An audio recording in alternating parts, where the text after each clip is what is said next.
Effectivement.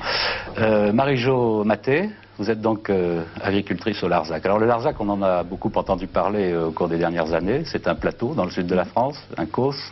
Et ce COS vous est disputé par l'armée française, qui veut étendre son champ de manœuvre. Depuis 10 ans, oui. Oui, alors on en a beaucoup parlé dans les années 70, on en parle un peu moins maintenant. Quelle est la situation actuellement sur le Larzac?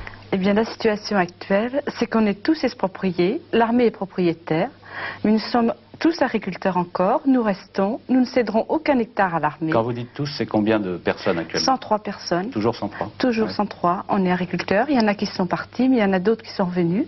On a remis en état des terres, on les a recultivées, on a retapé des vieilles bergeries, les bergeries sont à nouveau occupées par des brebis, les villages sont à nouveau occupés.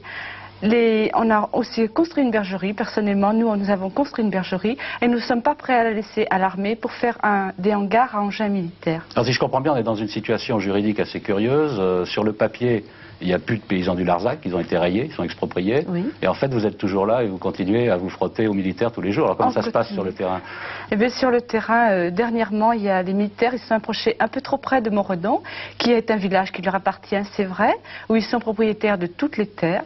Mais nous sommes tous venus, les paysans, et nous avons raccompagné les chars militaires dans leur camp militaire.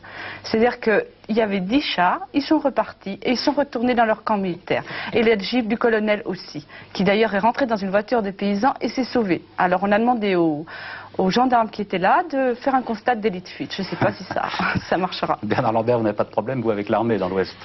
Non. Mais vous êtes solidaire de la lutte des paysans du Larzac? On pense que la terre a un but précis, c'est celle de nourrir les hommes. Et on pense que l'accaparement par l'armée, avec les usages meurtriers qu'elle en fera, soit pour l'ennemi de l'extérieur, soit pour l'ennemi de l'intérieur, ne nous convient pas du tout.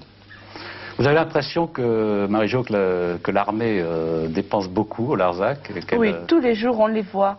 Les chars militaires s'amusent à défaire les murettes sur le plateau. Ils foncent dedans. Toute cette énergie qui est dépensée, les hélicoptères nous survolent sans arrêt. Tous les matins, souvent toute la matinée, il y a des tirs. Tout ça, c'est de l'argent qui part en fumée. Quand on nous parle qu'il n'y a pas d'argent pour faire des crèches, des équipements collectifs, pour l'éducation nationale, qu'il n'y a pas d'argent pour des gens qui ne sont pas titulaires. Bon. Moi, je pense que... On en vient là un petit peu, Huguette Bouchardot, au deuxième thème de cet entretien. C'est celui de la défense nationale. Le gaspillage de l'armée, tel que le dénonce Marie-Jo.